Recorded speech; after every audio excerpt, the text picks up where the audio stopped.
mo kí gbogbo ọmọlẹ́yìn ànábì pátápátá, gbogbo mùsùlùmí ayé, mo kí wa o, àtẹ̀yin mọ́mìnà títí tá máa kí alójọ́ gbẹ́jà kìámọ̀. Mo kí ọmọlẹ́yìn Kristi. Bíbélì wípé ilékílé tí ẹ̀yin bá dé àbí ìletòkíletò tí ẹ̀yin bá wà, ẹ kí àwọn ọmọ àlàáfíà. Ó wá kẹ́yìn ọmọ àlàáfíà o, kálàáfíà náà kó padà sí ọ̀dọ̀ mi. Ẹ̀làbọ̀yìnbọrú wọ́n kí gbogbo ẹ̀yin oníṣẹ̀ṣe pátápátá, mo kí gbogbo aláwo, mo kí gbogbo babaláwo ayé, ìbà akọ́dá, ìbà ṣẹ̀dá, gbogbo yín pátá mo júbà yín lónìí o. Ìbẹ̀yìn ajúnilọ́, mo júbà yín lónìí o. Ẹ má jẹ́ kí n tẹnu gbó bí o. Ìsọ̀rọ̀ sí mi kó má jẹ́ ìṣìnà fún ẹ̀dá kankan. Ojú tẹ́ fi wò mí, ojú náà ní fọ́, etí tí ẹ fi gbọ́ mi sí náà ní di. Ẹ káàárọ̀, ẹ káàsán, ẹ káalẹ́ níbikíbi tẹ́ bá ti ń wò mí lónìí. Èmi ọmọ yín náà ni Dr. Hafiz Abolade, ọmọ bàbá Aramide ní ìgboro ìlú Ìníṣàwò Ìmọ̀jọ. Èmi náà máa fi yàn jẹ ọgbóná. Eléyìí tí mo mú wá fún wa lónìí ni iṣẹ́ bíbò àṣírí tó yàtọ̀ sí kí a máa kó irọ́ káàkiri lọ. Àánú àwọn èèyàn ṣe mí, ẹ gbọ́ eléyìí yóò mọ gbó bí ajá, ẹ̀rí tọ̀hún yóò mọ ranjú mọ́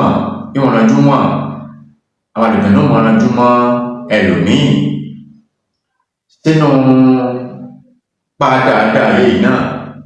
Ẹ fẹ́ kọ́lé, ẹ fẹ́ ra mọ́tò, ẹ wá ń lo orí èèyàn, ẹ ń fi orí èèyàn tó sẹ̀. Ẹ yà kúrò mẹ́ o. N tí ò bá dáa, ẹ má jẹ́ ká débẹ̀. Ẹ rántí ẹjọ́ tí ó kù àwọn àtọ́lọ́run. Nǹkan yà wọn padà lè ṣe fúnra wa ni. Ẹ lọ́wọ́ mi wá orí mùsù bíbò àṣírí ni o.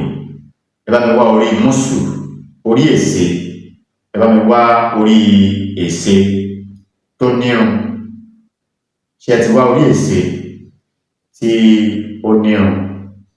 Ẹ bá mi wá orí ọ̀bọ. Ṣé a ti wá orí ọ̀bọ náà tó náà nírun? Ẹ bá mi wá èso yìí, èso láàpupa àti láàfunfun. Èso méjèèjì ẹ bá mi wá. Ẹ bá mi wá èpo ọ̀bọ̀ tó fẹ̀ tó báyìí. Èpo ọ̀bọ̀ tó fẹ̀ báyìí ẹ bá mi wá pẹ̀lú odidi atare kan.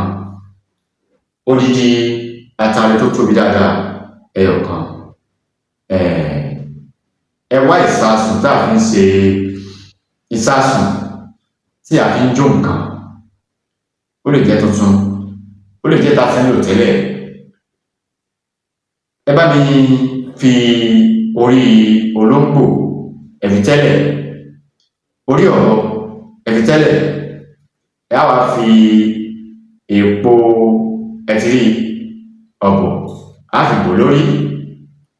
A wá kó àwọn èso yìí, èso láàpupa àti láàfunfun yìí, á kó lé lórí pẹ̀lú jíjẹ atare. Ẹ jẹ́ kí a jó. Tó bá ti wá jó, ẹ jẹ́ kí a lọ̀. Ẹ má jẹ́ kó di èédú o. Ẹ jẹ́ kí a lọ̀. Ṣé a ti lọ̀? Ṣé rí ọ̀bọ yìí, orí ọ̀bọ yìí àti orí èsè, a fi owó tuntun tí a ná, a fi bo ojú àwọn méjèèjì. Owó kan, ojú kan a fi bò ó. Owó kejì a fi bo ojú ọ̀bọ náà. Ẹ jẹ́ ká wá jó. Ṣé a ti jó? Ẹ jẹ́ kó di èédú. Ẹ jẹ́ kí a lọ̀. Tá bá ti wá lọ̀, báwo la ṣe máa lò ó? Dúpẹ́ lọ́wọ́ yín tẹ́ ti subscribe sórí ètò yìí. Ẹ ṣé o. ẹ̀yin tẹ́ ti subscribe ẹ dákun gbogbo ẹ̀yin ẹ subscribe sórí ètò yìí nǹkan pọ̀ tí a fẹ́ mẹ́nubà ẹ̀ tẹ́ bá subscribe ní oṣù agbóhùnmọ́dún àti máa wá sí orí atẹ́gùn ní gbogbo ìgbà.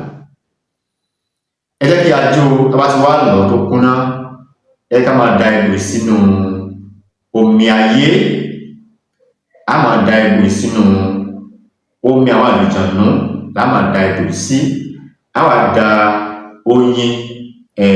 oyin dà sí.